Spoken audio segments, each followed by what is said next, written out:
Welcome back to the Buckeye Breakdown Podcast upon further review. It's our Monday edition after an Ohio State game this past Saturday, and unfortunately, it's not a game that too many Buckeye fans are soon going to forget, but one they might wish they would. Alongside Brett Hiltbrand and Pat Cavanaugh, I'm Brendan Gulick. We got a lot of film review to get to today, several different clips of some notable spots during the game, and we will certainly dive into all that. But guys, I want to maybe just kind of set things up here. I guess this is our final chance to dissect the weekend that was before we turn our attention to Tulsa this upcoming week. I think largely the big takeaway here, probably a good thing, that the Buckeyes have a couple opponents coming up here the next couple weeks that they can start to get some of their confidence back, because there are definitely some things on film that they need to fix. They in a lot of ways they may have beaten themselves. It's not taking credit away from Oregon. I think they're a legitimate college football playoff contender. Oregon's a really, really good team, but I think they beat the Buckeyes schematically when Ohio State didn't adjust on things. And I know it's a game Ohio State wish it had back. So why don't you guys each kind of take a chance to get anything you need to off your chest before we dive into the film? I think first and foremost, Oregon has a head coach as their offensive coordinator in Joe Moorhead. The guy should be running his own Power 5 program somewhere across the country. Didn't get the shot he deserved at Mississippi State, but he's got dudes playing in the NFL that were on his Penn State teams back in 2015, 2016. That are doing big things and certainly making headlines. And I think he showed everybody once again this past weekend why he's not just a tier one coordinator in college football, but certainly a guy who deserves a program to run and grow. Brett, I agree with you 100%. The scheme and the game plan that Joe Moorhead put forth, and I put this in the post, there's a lot of teach tape that will be on display at upcoming coaching clinics this winter and spring, because the cut-ups of what he was able to do with the balance of run and pass, but really the deception through that RPO had Ohio State guessing. And in addition, as you mentioned, Brendan, the scheme, the athleticism of the boys up front from the Oregon offense were on display. And Anthony Brown, the job he did was spectacular. And I think, the Buckeye defense are going to be sitting in those meeting rooms and having some tough conversations as they watch the tape. And they're going to watch it over and over and over again. So I think we all fully expect the Buckeyes to come out this weekend with a different mindset. And I think they're going to, show a different level of play on the field. We've got, I think, 13 different clips here to kind of go through, and all of them are fairly brief, but I think they show different deficiencies on the defensive side. And offensively for Ohio State, a couple of reasons why things did go well. Let's not kill the Buckeyes here offensively. They did have 612 yards of total offense. CJ Stroud did pass for 484 yards and several touchdowns and made a few good throws. The frustrating thing in a game that you lose is you always look back at the woulda, coulda, shouldas, right? This close to being a different outcome. And so those things kind of stand out.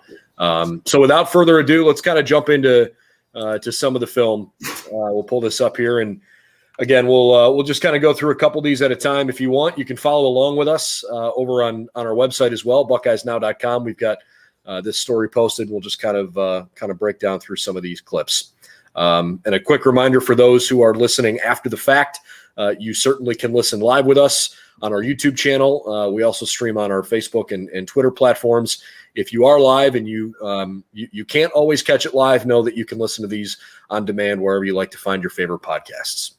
All right, let's dive in, and let's get started with a couple of plays here where Oregon is able to get the ball out on the perimeter on the left-hand side, and I'll just kind of let you guys take it from here, where Anthony Brown and C.J. Verdell link up early here. Yeah, so at this point, you have trips to our the top of the screen, and what Brown does is he motions Verdell across, and he knows pre-snap it's man-to-man. And as you can see, those three white jerseys on the top side, those are the three receivers in that trip set. And you can see Hickman, number 14, he's racing to try and get Verdell, but Verdell has got him outside leverage. And you can see Hickman is trying to turn his hips to get to him, and Verdell's hips are already facing straight ahead. So they really tried to push the perimeter as much as they possibly can. In this set, again, pre-snap, they knew it was man. Brown shifted him over to the other side. He got in motion, and then it's just a nice, easy pitch and catch, and Verdell's got him outflanked. The next one is, so here it is again. This is the next one we'll see will be in a zone look.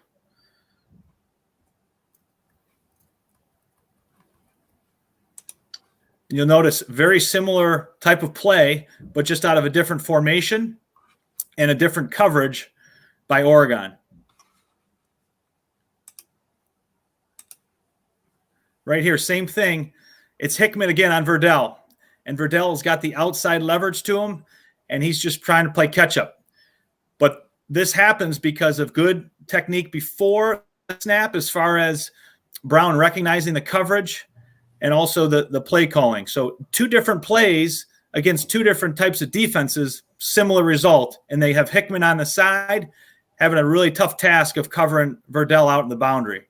Yeah, and one thing I think you're going to hear, us talk a lot about throughout the course of this little podcast is the concept of leverage and how often you see Ohio State get out leveraged in this game. It happened routinely, consistently, the overwhelming majority of the time.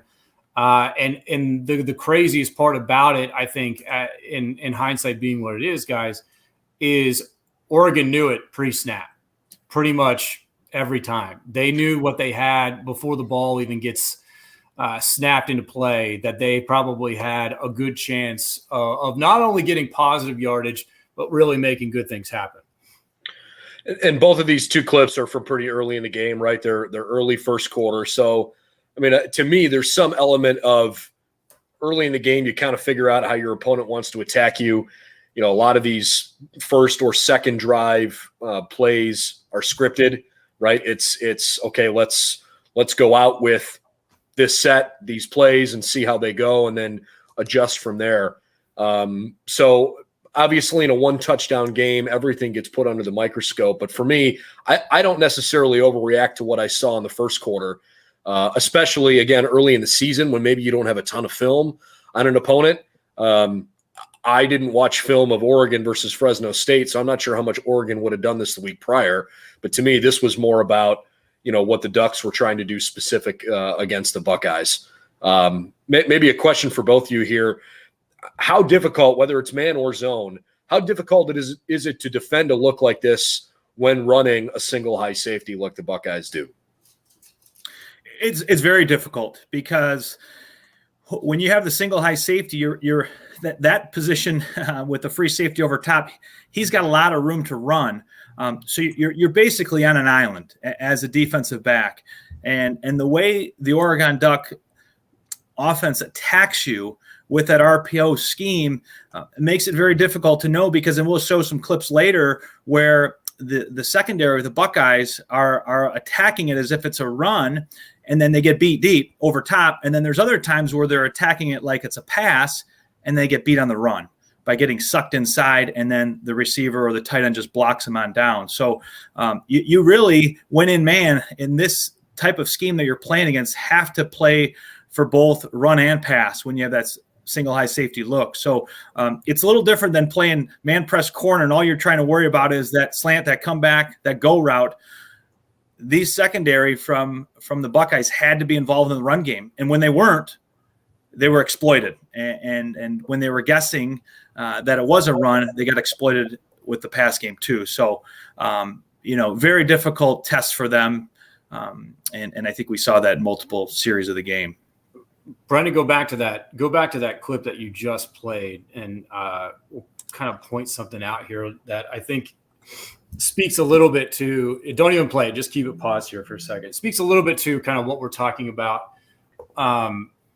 both with the idea of a single high safety and what that guy is essentially responsible for, but also kind of a theme that I've been talking about here on Buckeyes Now for a long time, with the difficulty it is to play defensive back, and how much your footwork matters, right? If you take one or two bad steps, or if your eyes are in the wrong place, you will get embarrassed, absolutely embarrassed in Power 5 football. But to me, the big thing for this play specifically is what? It's 3rd and 11.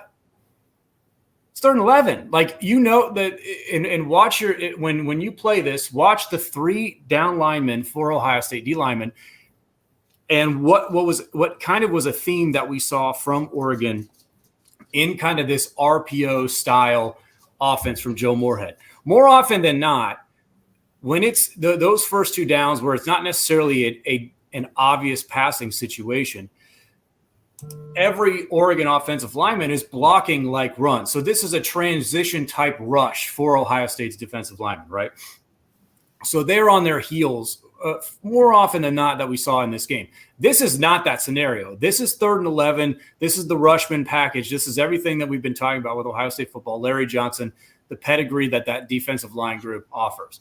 But this ball is out in what, 2nd and a half? If that? 2 seconds tops? Yeah, I was going to say, I mean, he's throwing right now. We're at the 2-second mark, and that started before the ball's actually snapped. So absolutely out within under 2 seconds for sure. And that's a 3rd and 11 situation, knowing full well that you have to gain a significant number of yards here in this kind of do or die scenario. Obviously, it's early, so that, it doesn't matter in general. But if you're trying to get a first down here or, bust, right? And the ball is out in a 2nd and a half, 2 seconds tops. And you'll see a lot throughout the course of this where Oregon will clear wide receivers out down the field and then slide some type of person underneath the space that those guys vacate. And Ohio State gets out leveraged on that play almost every single time. And because the ball is out so fast, it doesn't allow the defensive lineman to get their ears pinned back and really get off on a speed rush. The ball's out, it's done, and it's a first down. All right. I think one of the terms that folks have probably heard a lot in the last few days when evaluating this stuff is crack replace. And I think this next the next couple of clips, but especially this one here, going to give you a good idea of exactly what that is referencing.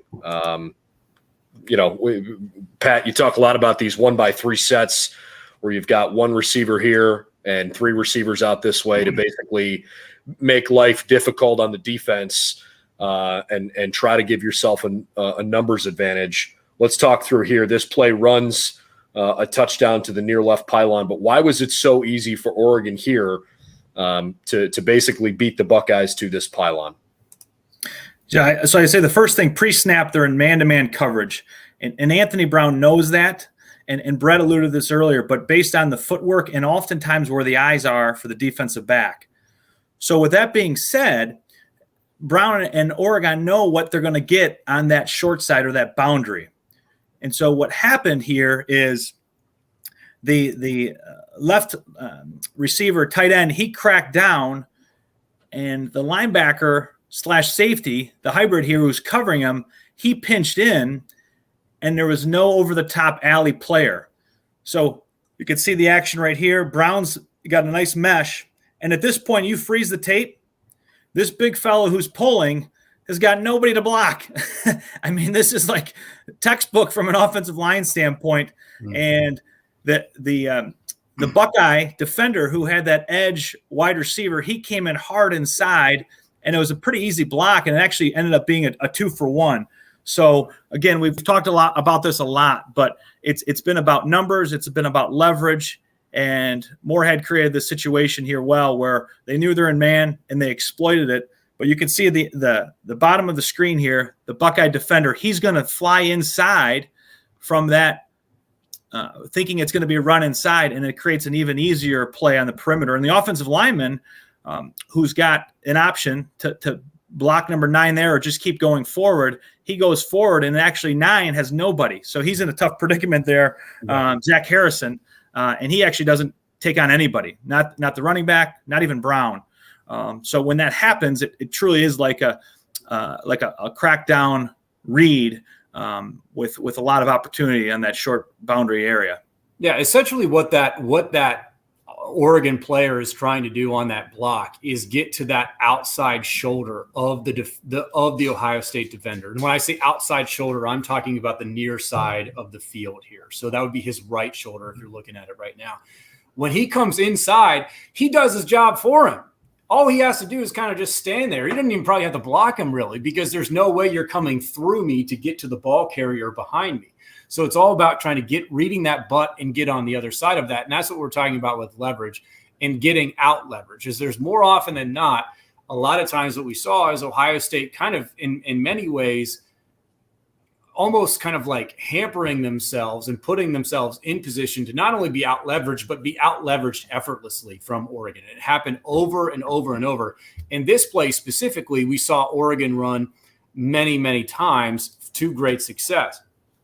The crazy thing for me in watching this play is the deja vu that I've had from covering Joe Moorhead teams for a really long time now. Watch, it's amazing because I can literally like replace the personnel with guys that you've probably heard before. The dude doing the blocking for Oregon, the guy who did that for Penn State back in the day, is Mike Gesicki, who's playing for the Miami Dolphins right now and making a ton of money in the NFL. The guy running into the end zone, Saquon Barkley, and the quarterback's Trace McSorley. Like it's that easy. It's in many ways what makes his scheme so successful, but also so easy to implement, is it's not necessarily dependent upon a ton of talent or athletic ability. It's mostly just trying to put guys in space and then letting those natural talents take over. How concerned are you on this particular play with Bryson Shaw? Hopefully this won't, buffer a little bit, but I am a bit concerned in the sense that Shaw doesn't really move until well after the ball's been handed off, right? There's the handoff, and Shaw hasn't moved yet. To me, like, he's already beat there, especially knowing that this wide receiver essentially takes out this linebacker who ran into his own teammate. And with this guy coming in, this play is like it's all up to the safety to keep this from scoring. And maybe he can't see because there's too many bodies in front of him. But I mean, think about it, right? So from literally right here, just look at the field. He's standing on the hash mark of the 4-yard line when the running back is getting the handoff.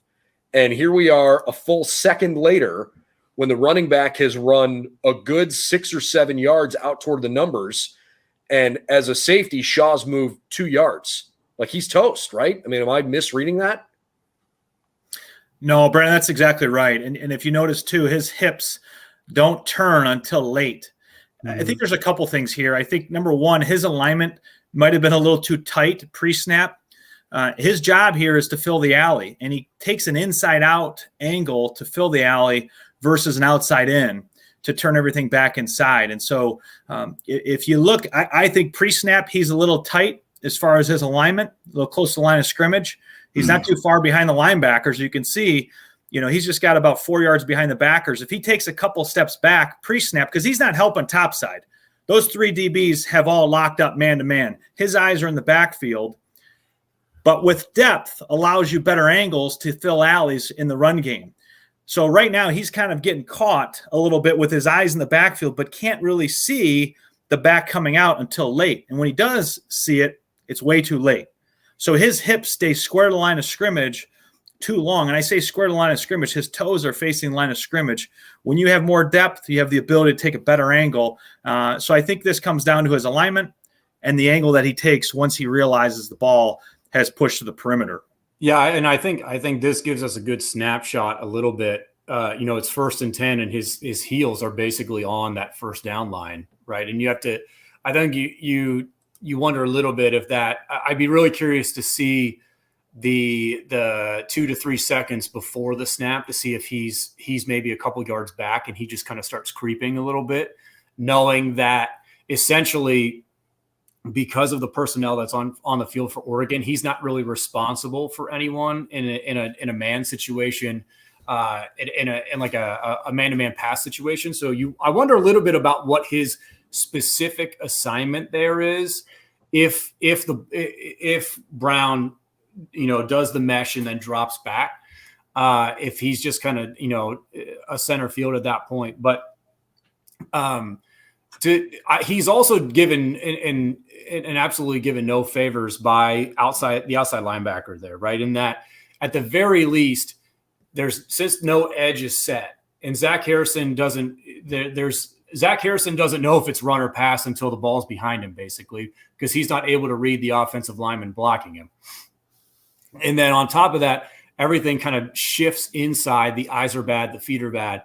And so at that point, Shaw's totally toast. If you're that close to the line of scrimmage, I don't think you could put, Grant Delpit back there or any of the safeties that have been drafted in the first round or second round of the NFL draft the last couple of years. I think you could put those guys back there, and I don't think any of them are meeting that running back or at the very least, finding him and getting him out of bounds taking even the best angle possible.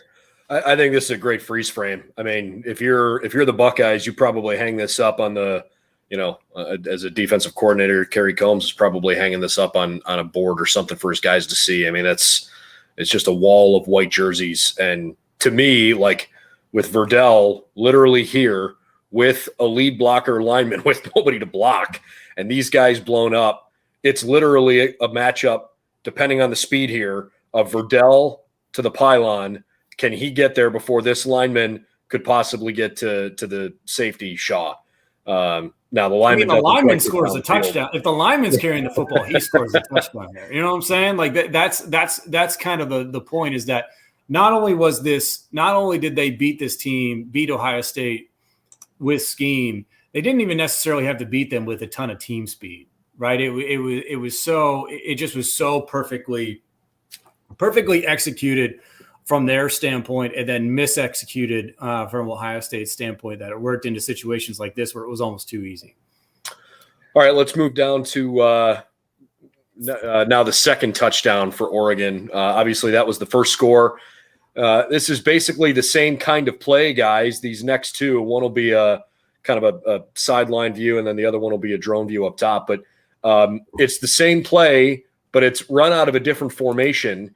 And this was the kind of success that I thought Joe Moorhead did a really good job of. In this particular play, he's only got two receivers up top, and he brings this wide receiver in motion, but it's the same idea. Pitch the ball to the running back and have him bolt left and see how fast he can get there. Yeah, that's exactly right, Brent. We talked about the wall of white, that last clip. When we look at the drone video, you're going to see another wall of white. And again, same concept, different formation. They bring a guy in motion. They've recognized it's man-to-man, and they pin him down. And this is where Eichenberg, 35 and 21, actually get blocked by each other on the Buckeye defense. And same thing. Spring him out on the perimeter. He's got a guy, a little convoy in front, and Verdell does a nice job of bending that right hip and right shoulder to get inside the pylon. I'm going to go to the drone view here because we just kind of saw that view on the last play too. It's the same concept, but I think this is a really good different angle. Let's pull this. The other thing they'll do here is they'll pull the play side tackle and actually the center. Now, in order to have a center who could pull to this level, you need a good athlete, and he does. But you'll see number 21 and 35 run right into each other, and again, no edge support whatsoever. Yeah, and I think I would really, if we could get the video to kind of come off a little bit, right? Like this is, I think it's second down in this play. I think this was 4th and 1. Was it? Oh, so this is 4th and run, right? So like this is a scenario where you can kind of expect anything, but more often than not, you're probably leaning pass, right, on the defensive side.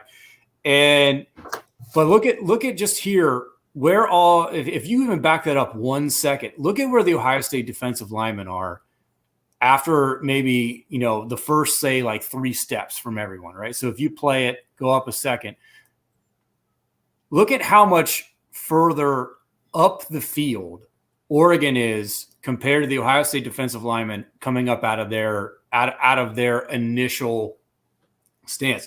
They have not moved at all. For the most part, they are still within that, like their square yard. And that is also indicative of something that we saw a lot in this game. there seemed to be very, very little penetration, disruption from the Ohio State defensive line in this game. I think 1 tackle for loss, no sacks in this game. And in this one, you're trying to get up the field, set the edge, disrupt it a little bit. It doesn't happen. Even threatening that doesn't happen. Basically, Haskell Garrett was the only defensive lineman that consistently, busted through the line. But the problem is when you have a guy that does that, it creates seams in the line, and nobody backfilled those. And we'll show you that here shortly on Verdell's 77-yard touchdown run. On that particular play, the linebackers got cleared out, and nobody should go up the gut 77 yards untouched. And there was also a poor angle of attack from the safety on that spot too. But we'll get to that in just a second. But you're right, Brett. It was frustrating that with very little penetration up in the defensive line, it's just not something we're used to seeing. Ohio State has historically been a dominant defensive line. I don't think this is necessarily a knock against their talent or their athleticism. It's a lot of the same guys that we've seen be successful in the past. Maybe it's just a bad game, but somewhere along the way, something's got to change because, let me put it this way. To me, there's an element of you play Minnesota, you play Oregon the first 2 weeks of the season. Those are 2 veteran, huge, athletic offensive lines with very good running backs. Maybe there's an element of you got a tough draw, right? You're literally just not going to have that same problem the next 2 weeks. Does this problem persist against Rutgers and against Maryland? Then it's time to sound the alarm bells. But I still believe the defensive line can be a strength for this team. Yeah, I think I agree. I think I agree in general. I think with what we've seen through the first 2 games, though, is maybe not meeting the extremely high expectation or bar that position group has set for themselves. Excuse me. But I think in general, for me, it's like an effort thing. I think if you go back and you look at this and when they evaluate these guys, for, champion or not status, that I don't think they're going to be super impressed with what they saw specific with the effort. They were reacting. It was very, very, it was slow, not super instinctual, but in general, it just didn't seem like there was a ton of intensity there because they were so far on their heels and looked not necessarily confused, but definitely looked slow at times in this game. Keep moving this along. We'll get to this 77-yard touchdown run right up the middle. This will kind of be the last of the Ohio State defensive looks. You'll see here in just a second more of a look from behind the line of scrimmage at the outset. But, Verdell goes literally right through the A gap on the right-hand side. And this just can't happen. Yeah, anytime you have a long run like this, a couple things need to happen. Incredible blocking, bad tackling, or bad angles. And we talked about this earlier, but the angle that Bryson Shaw takes here, he tries to come underneath the referee who's right there. I think that's a part of this long run. The other thing is, again, they're in man-to-man coverage, and Eichenberg, the linebacker, he's got the H-back that was on the offensive left, and he's going to come across the field, and Eichenberg leaves to chase him, which creates that seam right up the middle. And the Oregon offensive line, they basically make their way to the second level and just seam off the right backer. And again, you'll see Shaw try to come underneath the ref. And again, his depth at that position, again, he's playing that center field. If he were to take a couple steps back, he'd have a little bit better position to break up on different angles versus kind of taking that banana cut underneath the ref, which, frees up Verdell even more. Is Shaw's responsibility here similar to Eichenberg's in following this guy? Because it appears on tape here, to me anyways, that Shaw is coming this way because he sees that motion and then realizes after the handoff, I got to get back over and takes the bad angle. Yeah, I mean, based on where his hips are and where his body's going, he may have some type of responsibility there in the alley. But again, if he's back further with his heels more on the trying to read that line there, but a few yards behind the ref versus almost right next to the ref, he's putting himself in a difficult spot to fill that void right there in the middle of the field. So yeah, again, a lot of this comes down to alignment and depth from that safety position.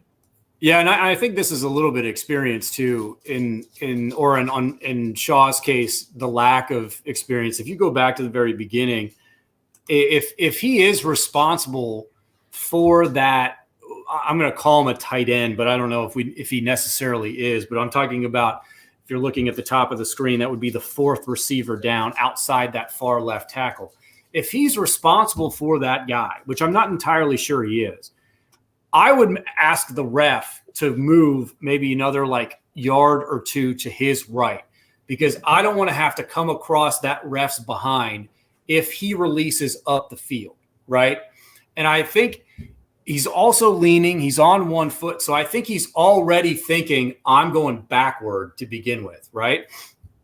And so maybe the lack of those first team reps, the lack of game experience, knowing that he can go up and pat the ref on the butt and say, I need you to move, right? And the ref will move, right? That'll happen pretty much every time. But he just kind of stands there a little bit, and then he's done no favors with Eichenberg peeking inside and really trying, essentially to, taking 2 to 3 steps too far outside. And then it's very easy for Oregon from there to be able to seal the entire defense from the middle to the top part of your screen, and then it's a foot race at that point. So this is Eichenberg right here. I believe this is Taraja Mitchell. His number's turned. It's a little blurry, but I'm 99% sure that's number 3, Taraja Mitchell. So Tommy comes down, kind of follow the mouse. This is the H-back who's kind of lined up as that tight end Brett was talking about, and he comes down, and they both pull this way.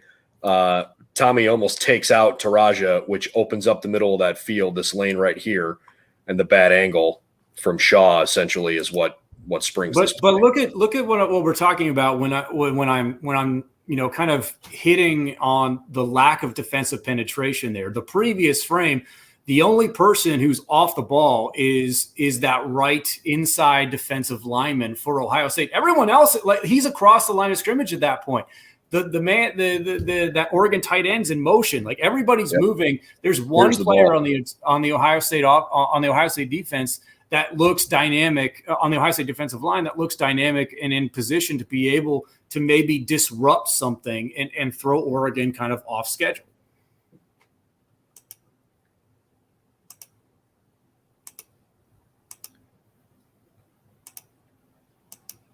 And then from here, it's just see you later.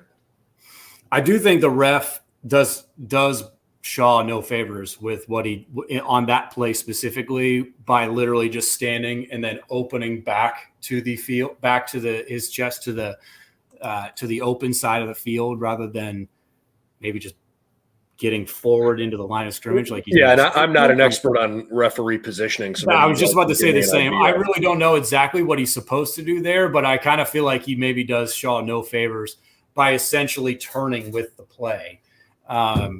But yeah, I mean, I would be very curious to see the difference in responsibility for the safeties. And we'll never know this ever, but I'd be very curious to see what the responsibilities for the safeties, what Jeff Hafley asked the safeties to do when they were running single high for Ohio State, not this past season, but the year before. And then what Kerry Combs is asking those safeties to do this year, and whether or not those responsibilities are a little bit different.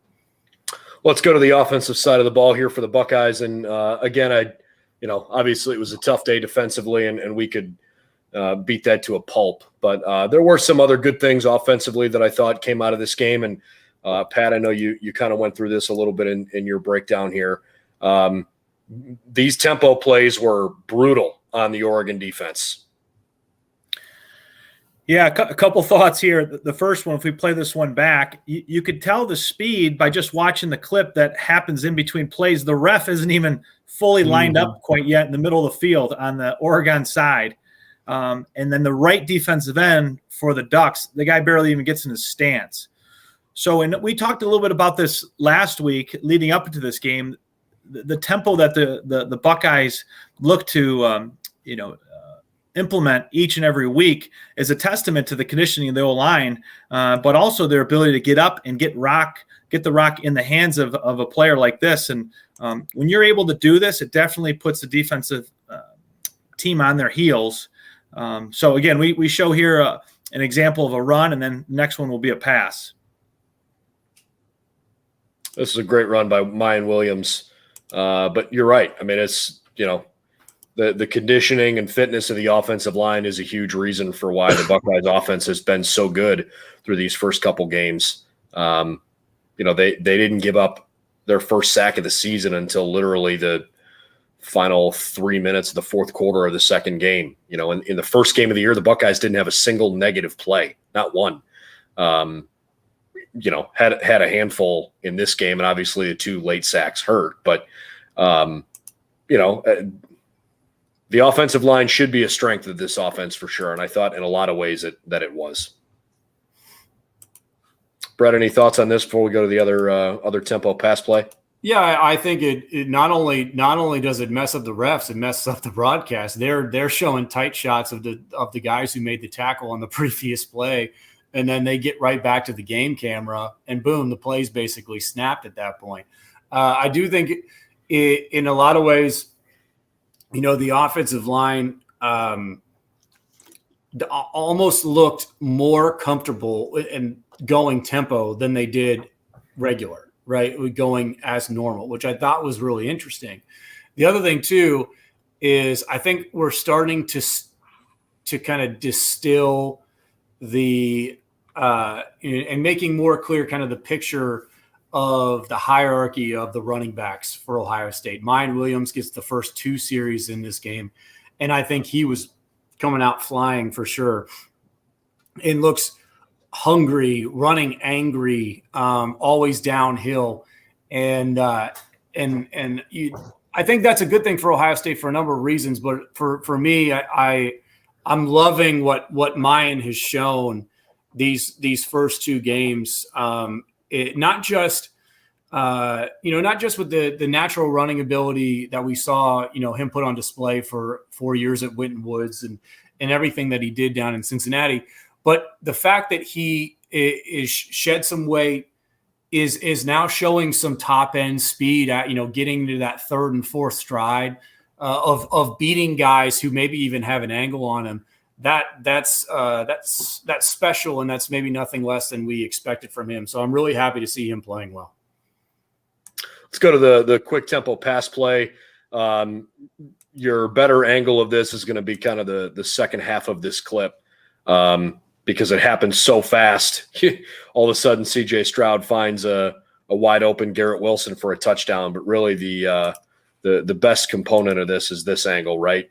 You can see this defensive back, his left arm is up. He's reading his wrist to figure out what play he's going to run. And that ball is already on its way back to C.J. Stroud. Yeah. Watch when Garrett Wilson puts his hand up, how early he knows that he's going to be open. Stroud has the ball in his hand. This guy's looking down. This guy's looking down. This guy's looking, just barely up.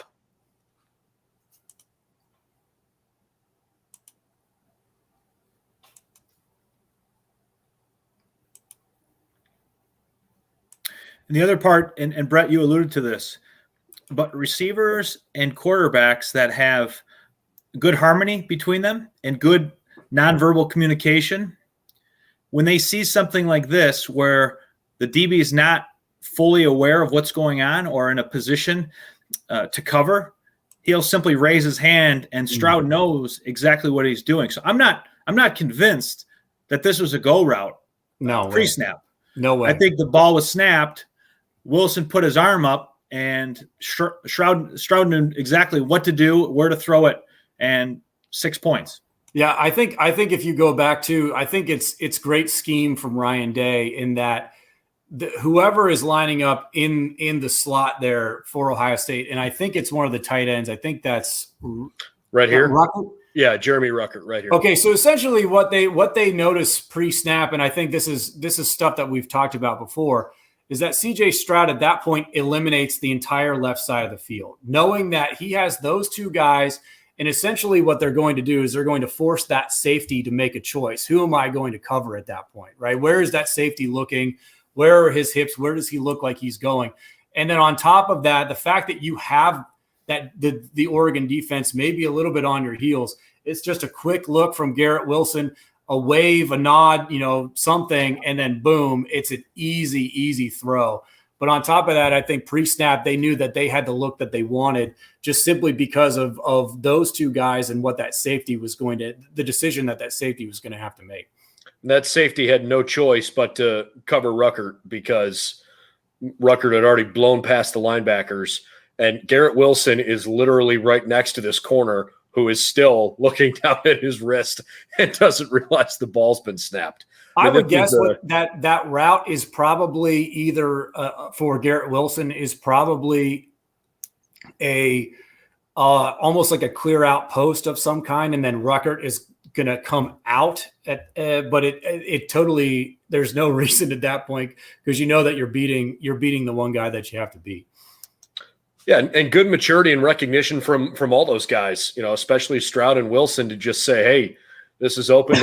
Let's take a shot. And as easy as touchdown the Buckeyes scored all day. Yeah, and the ball's out in less than 2 seconds, probably.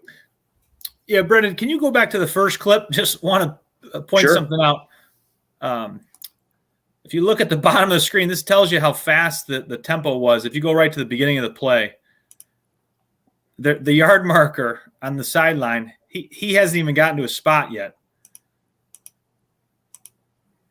3rd and 2. Where are we looking here? Oh, sorry. Yeah, no, it'd be the next play. The pass play.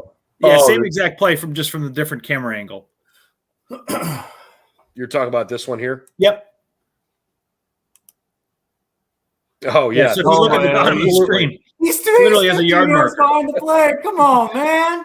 So if you're that DB, you're like, well, I got time. The yard marker's not even ready yet, right? I can look at my wristband and see what the call is. So that's a great catch. I didn't little even freeze that. Of how fast they actually get to the line of scrimmage. Forget about the ref. Not on the sideline.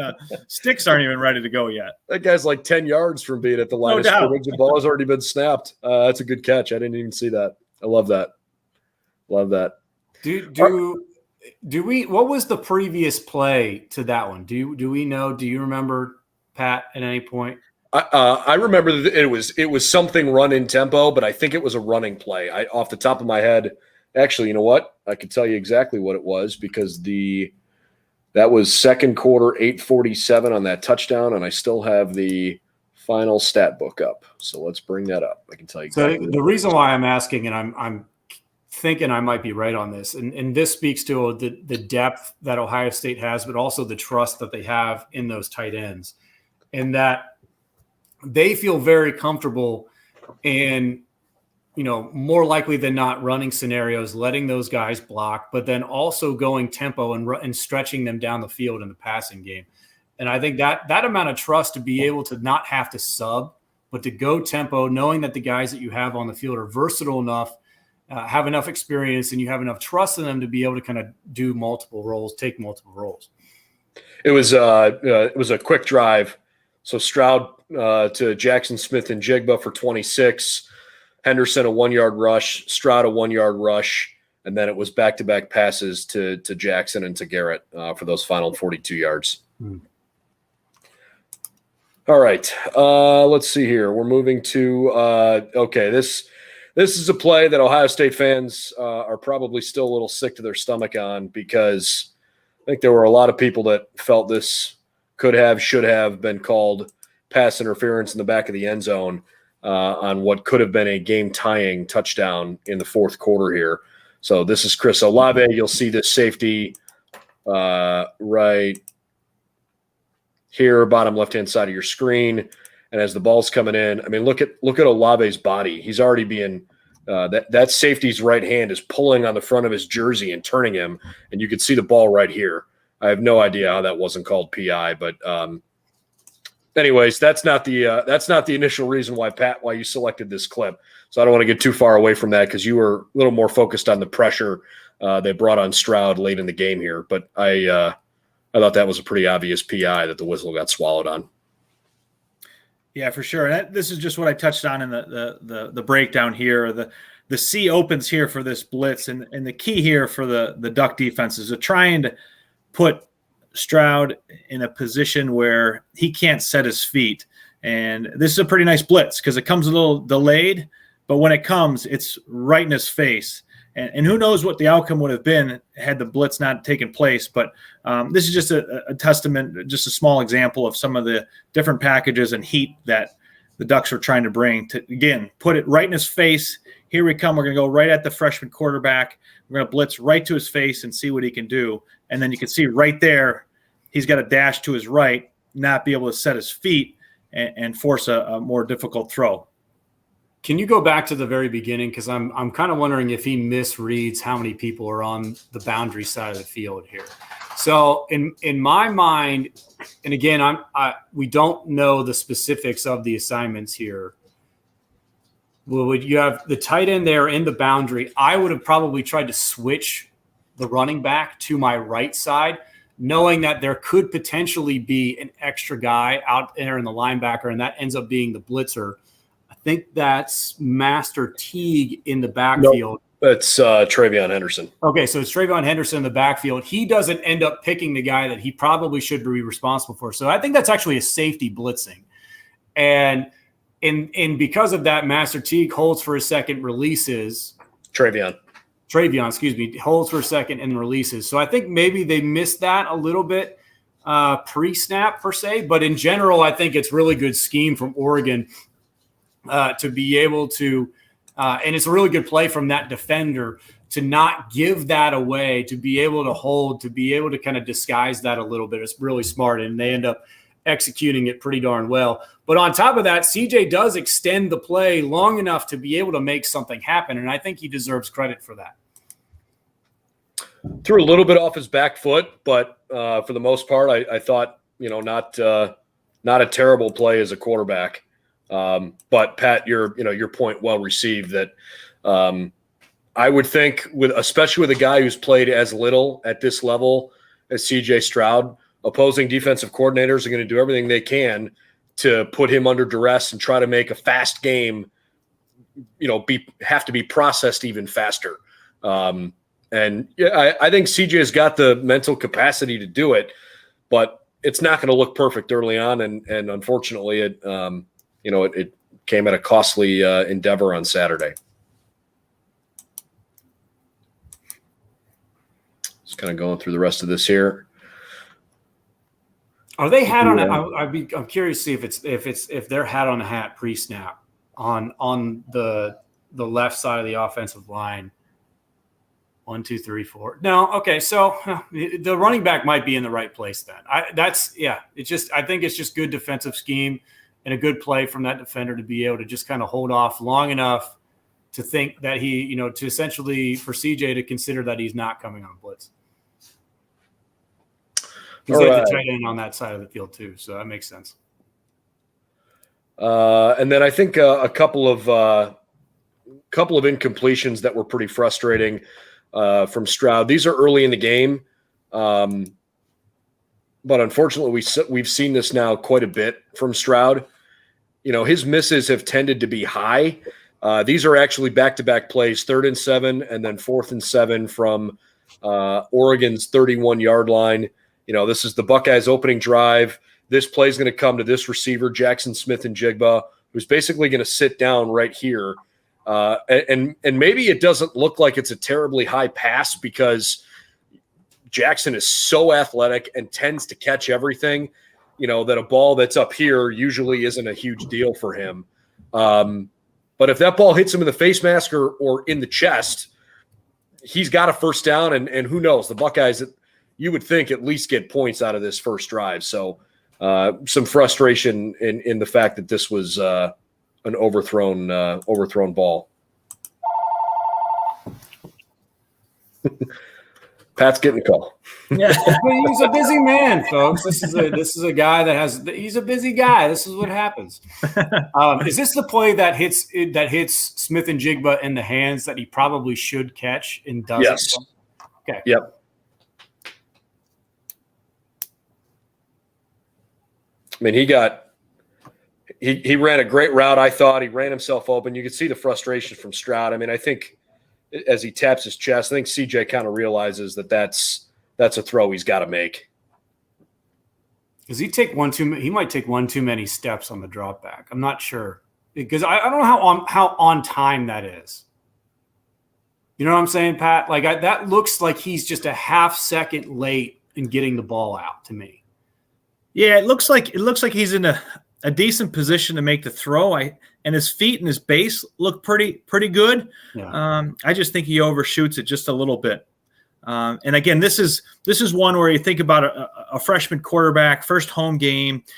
This was a pretty pivotal drive. It was early on, and as Brendan mentioned, these were back-to-back plays, 3rd and 7, and then 4th and 7, where if they complete one of these two and continue to drive, I think at the very least they're putting 3 points on the board, and that offense is going back to the sideline with a different level of confidence. So, this is a ball he definitely, as we know, he's tapping his chest that he would like to have back. I do think too. It's like it's hard. I think to really critique this. I think from CJ Stroud's kind of standpoint, when you consider the ability of the guys that he's throwing to and their natural catch radiuses, right? And how, even like average to below average balls probably get vacuumed up by these guys. And so, I think that's it's like the blessing and a curse, right? That when you do have to be extra accurate and extra precise, and you don't necessarily have to rep that, you have a safety net because those guys can go out and make plays. That in situations like this is early on. There isn't necessarily a ton of pressure at this point. If your timing's a little bit off, you feel like you have a lot of football left in front of you.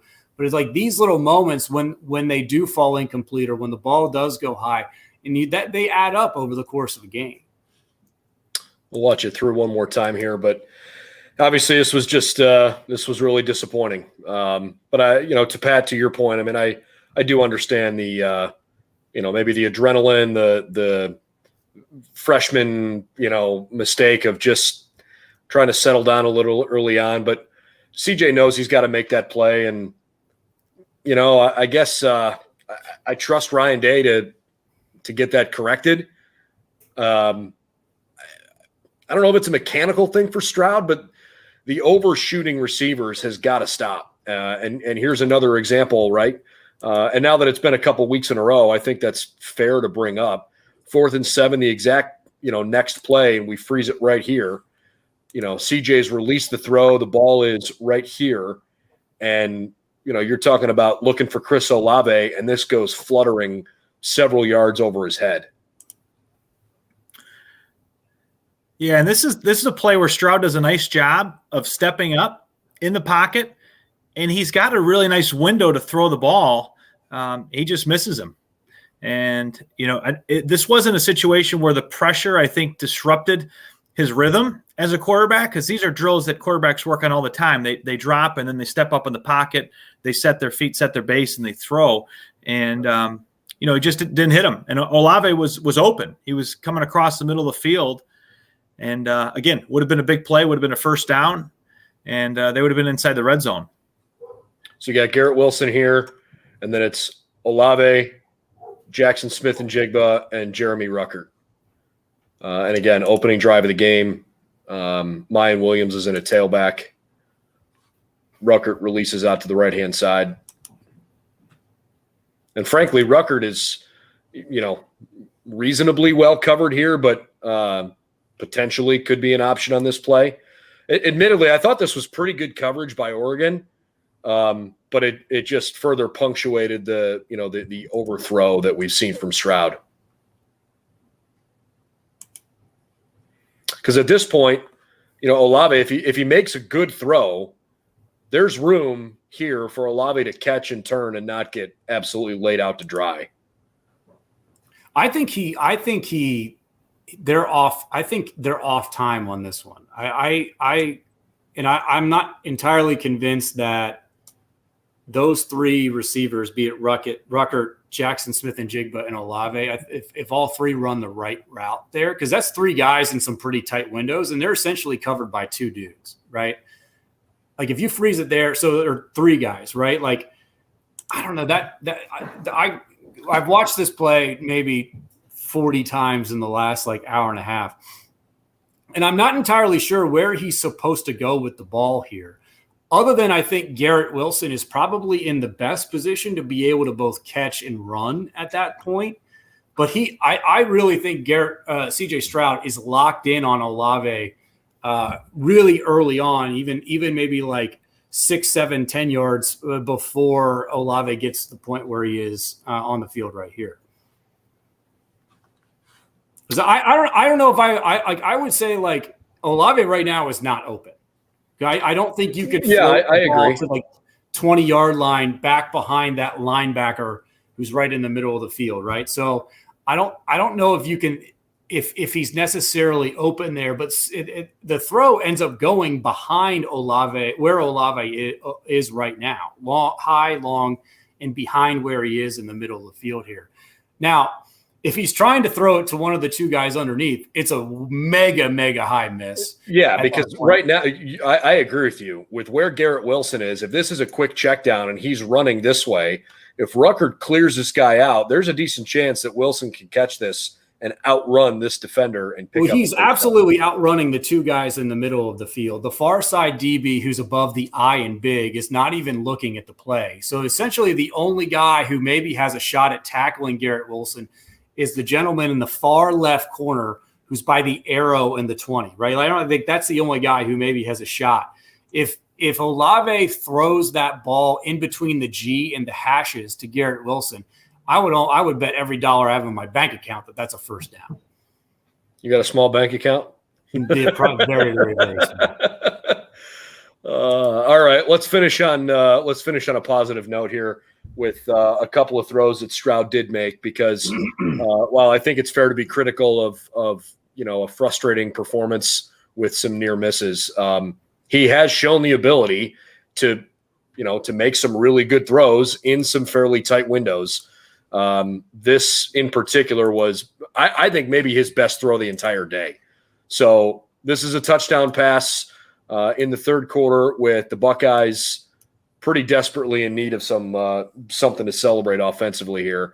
You've got Smith and Jigba lined up where I'm circling just over the G and big, and he's basically just running a seam route. And this safety is going to slide over. Jackson runs by this defensive back, and there's not a huge window when Jackson makes the catch right around the 5-yard line, but Stroud puts a really good ball on him.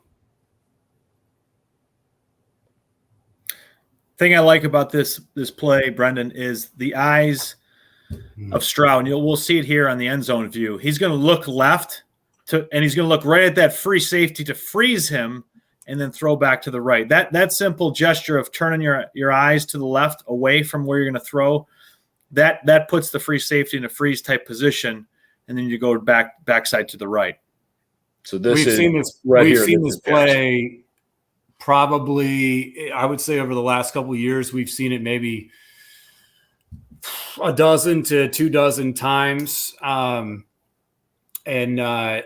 guy usually catching the ball in years past was KJ and making the play down the field for a very easy touchdown. It's great design from Ryan Day. It's a very simple throw for the most part. All you're asking at that point is good eyes, set your feet, and make sure you put enough on it where the ball doesn't float. It's good scheme, it's good design, and it's everything you want for the most part, with protection as well from the offensive line.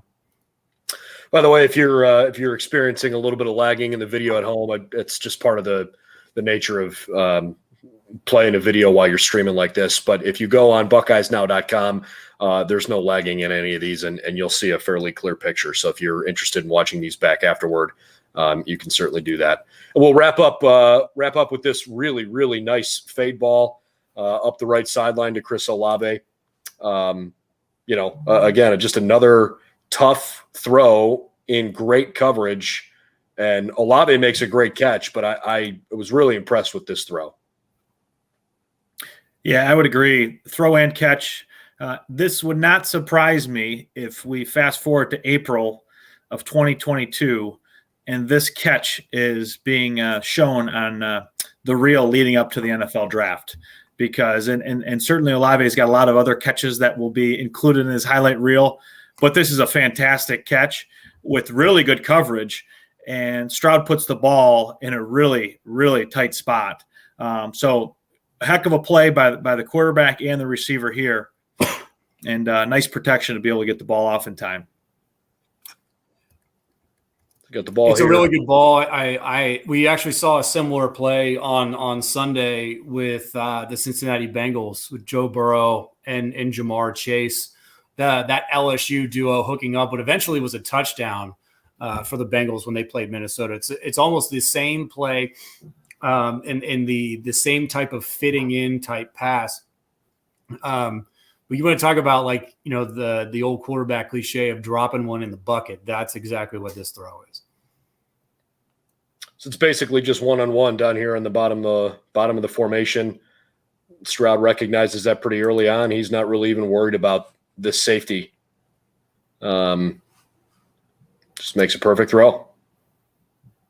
I mean, that safety's reading his eyes, right? But he's trusting in the fact that he's going to put the ball essentially between the numbers and the boundary, knowing that even if he delivers a good ball, there's no way that safety can get over in time. And the other thing, Brendan, if you bring it back to the beginning of the clip, which I find really interesting, and this speaks to Olave. If you freeze it here, if you look at the corner on the bottom of the screen here, who's covering Olave, he's got outside leverage on him, and Olave attacks that position, outside leverage. He's going to attack the left field shoulder of that corner, and you can do that when your lineman is at the top of the numbers. So he's right now right at the top of the numbers, knowing he's got plenty of room. If not only to work towards getting that leverage on the outside shoulder of the corner, but also allowing Stroud the room to throw the ball and to fade him out towards the sideline. So, this is pretty impressive because it's a lot easier to make an outside release when the corner is inside leverage. But when they're outside leverage, you really got to make a nice move and attack that leverage in a way to get him on your back. And again, it speaks to the athleticism and the ability to get off like Olave can.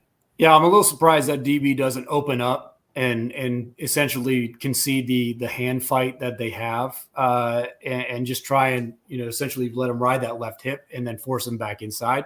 But it's a classic example of Chris Olave being an NFL ready wide receiver currently playing for the Ohio State Buckeyes.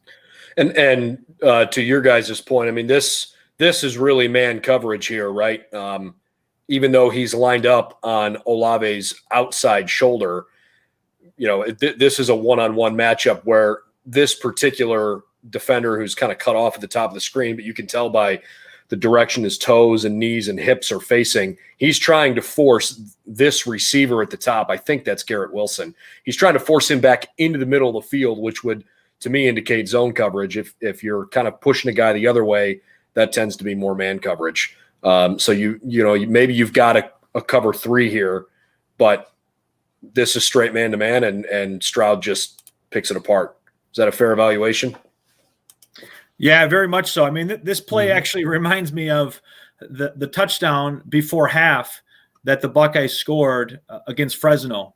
Oregon scored. I'm sorry, that Oregon scored. I'm so sorry. Yeah, Oregon. I'm getting my games mixed up. Versus Oregon, where they had a zone look on the top side, and the corner was all by himself.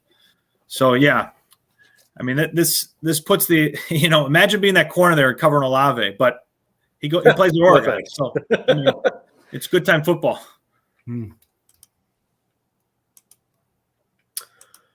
Love the late hands too from Olave. I mean he's just now starting to show his hands. And Yeah.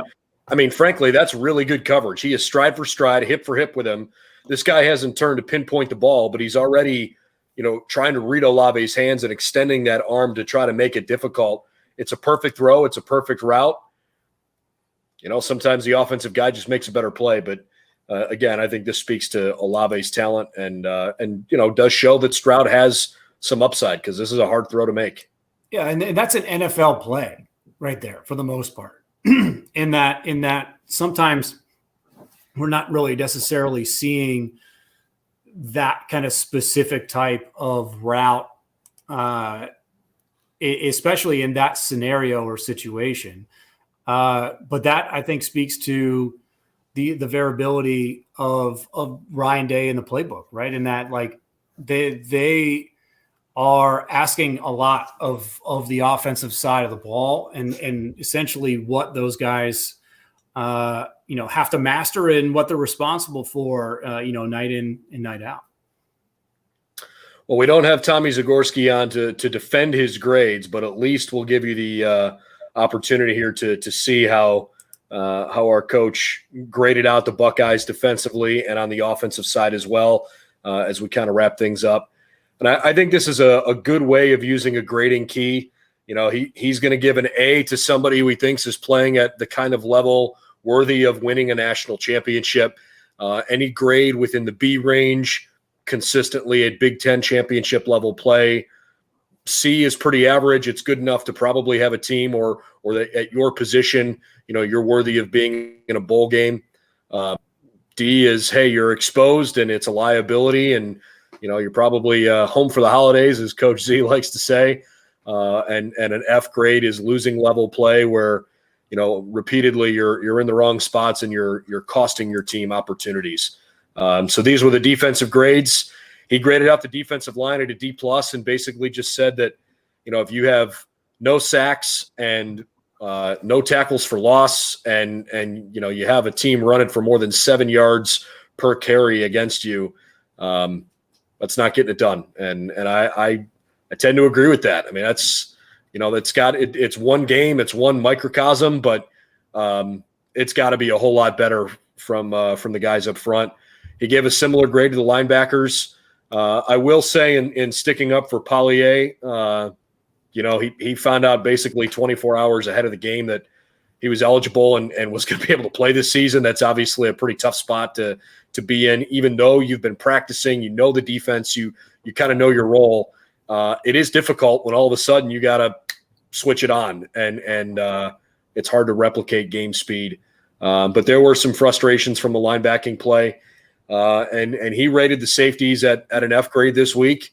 I hope there is an answer for what the Buckeyes need out of their safety play. Unfortunately, it looks like Josh Proctor's injury is not good. We don't have any other information on that, but Ryan Day essentially said after the game, it didn't look good, and we're praying for him. And, Proctor's right leg was put in an air cast and he was carted off, and he kind of acknowledged the crowd on the way out, probably knowing that it might be a while before he could take the field again. The Buckeyes need better safety play for sure. Pat, you talked about this several times here, and just saying that Bryson Shaw in particular was kind of caught up too close to the line of scrimmage and taking some bad angles. And we didn't really highlight this with some of the video cuts. I totally agree with this. Cameron Brown and Denzel Burke had really good games. Denzel in particular made a couple of really nice pass breakups. First game for Cameron Brown coming back from injury. And I really, really liked what Cameron Brown brought to the table. So your thoughts on those grades, and if you would change them at all if you issued them. I think for me, I think it's important to point out that none of these we're separating the position groups for these grades, right? But it's important to point out that all the individual group's performances affect the others, right? And so if the defensive line is grading out at a D+, and chances are that means that you're not getting any pass rush of any kind. You're certainly not creating negative plays. And then as a byproduct of that, you're unable to essentially then predict what your opponent is going to do on offense. So the linebackers will suffer, and almost certainly your safeties will suffer.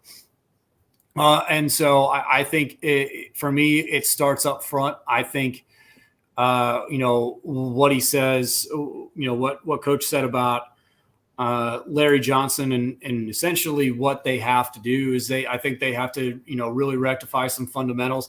I do think that this was a tough matchup for sure. I think the RPO, those kind of transition rushes for these guys was a challenge, and I think they didn't necessarily meet them. But the good news is, I think, above all else, the floor for the defensive line is so high, and they can only get better in a lot of ways because the potential for them is so high. Pat, anything to add there? Are you good? Yeah, I think the outcome of this game was very different than what I was anticipating, and I give kudos to Oregon because they're a pretty solid football team, especially with the one look we had against Fresno. And gosh, Fresno's not a bad football team either. My biggest takeaway from this whole week is Fresno State's a heck of a lot better than we realized. Yeah, and if you think about it, we talked about this last week, but Oregon scored 2 touchdowns early on really short fields after fumbles by Fresno, and then didn't score again until right before half, and then scored one more time with about 6 or 7 minutes to go in the game. So, Fresno State played them tough, and it's going to be an interesting college football season, to say the least. We'll go over the offensive grades real quick, and then kind of put a bow on this and wrap it up. Appreciate everybody that's stuck around here for a good chunk of our time. And if you missed anything, and if you're interested in going back, we did evaluate a number of different plays. So those are all available in archive fashion. And also this conversation with Tommy Zagorski, who again has been a college football coach for 13 years. I put a lot of credence in what he has to say. He's coached at a lot of different levels and at a lot of different schools, including at the Power 5 level when he coached at Tennessee. Again, his offensive grades coming here, but his comments, his thoughts, all available live on our YouTube channel. We did that live yesterday, and it's available as an archive if you're interested in looking back on it. Same grading key, right, that we just went over with the defensive side. As you would imagine, the offensive grades are a little more kind. He gave the quarterback play a C+, as if to say, hey, this is, slightly above average, good enough that you're going to be able to stick around and win some games. But it wasn't quite Big Ten championship level play with some of those overthrows. Could get there, and I think Coach Z did a pretty good job of explaining his thoughts on why he thinks Stroud still is growing into his own and can figure out a way to develop into a really, really good, high productive quarterback. But, this week there were still too many mistakes, and he probably could have thrown for another 100 yards. So a C+ grade there for Stroud. Offensive line in general, a pretty good job this week, but the fact that the Buckeyes kind of had to abandon the run, I think, was the biggest hang up there. And Ryan Day even admitted post-game he wishes he could have had a little more balance. Ohio State week 1 was very balanced between the run and the pass, and against Oregon, that really wasn't the case. Jeremy Ruckert continues to play at a really high level. Cade Stover had a tough drop pass that could have really helped that unit. But all in all, the tight end group has been good for Ohio State. Running back play was okay, but Coach Z was a bit down on maybe some of the physicality that Henderson and Williams didn't quite show. And unsurprisingly, it's pretty hard to get a better performance than what the Buckeyes gave at wide receiver this past week. So with that in mind, your thoughts on the offensive grades? I think it'll be hard pressed to have any game this year where the wide receivers won't grade out as like B+ or better. I think just given the Ryan Day offense and then Garrett Wilson, and especially Garrett Wilson and Chris Olave's ability, they're just going to be better than 95% of the people that they play, that they face on the other side of the ball. I think like C- might be a little harsh for me on a day where CJ Stroud threw for 400 plus, but the misses are the misses, right? And when you're playing a quality opponent like you are against Oregon, your safety net essentially is gone. It is eliminated. And if you're not sharp, and if you miss a couple times in big moments, like we showed you earlier, that comes back to bite you more often than not. And that's what we saw. The misses were big.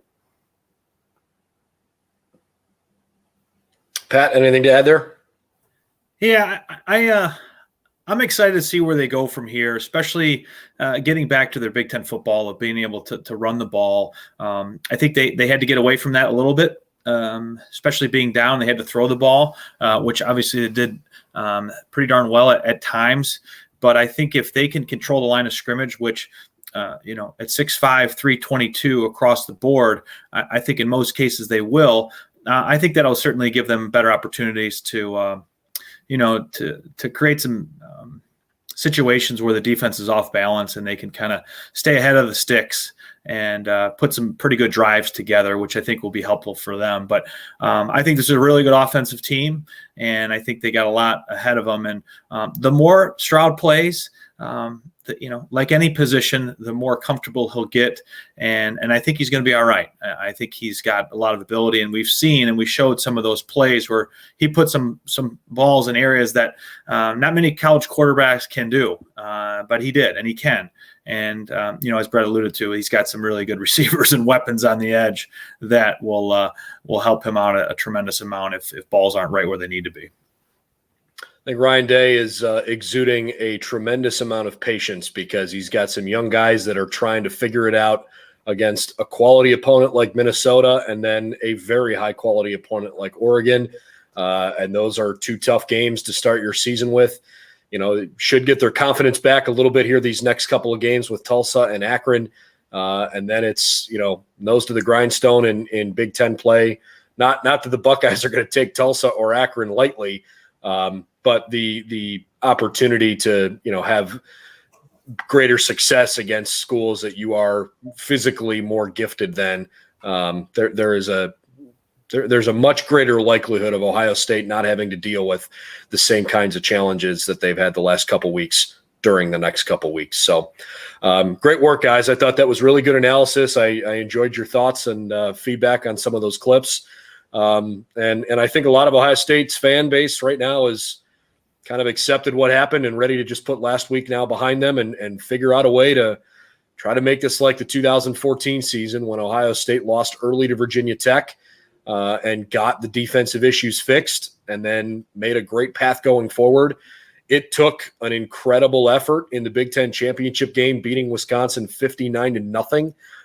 To convince the national committee that the Buckeyes were worthy of that fourth selection spot. Does this team have that ability? I don't know. We're going to find out. But they certainly have the opportunity in front of them to try and make that impression as Ohio State tries to five-peat in the Big Ten. For Brett Hiltbrand and for Pat Cavanaugh and Brendan Gulick, thanks for tuning in, everybody, and we'll see you again real soon on the Buckeye Breakdown podcast. A lot of content available for you over on our YouTube channel, on Facebook, and on Twitter. And then everything you need to know, the latest with the Buckeyes on BuckeyesNow.com. See you real soon.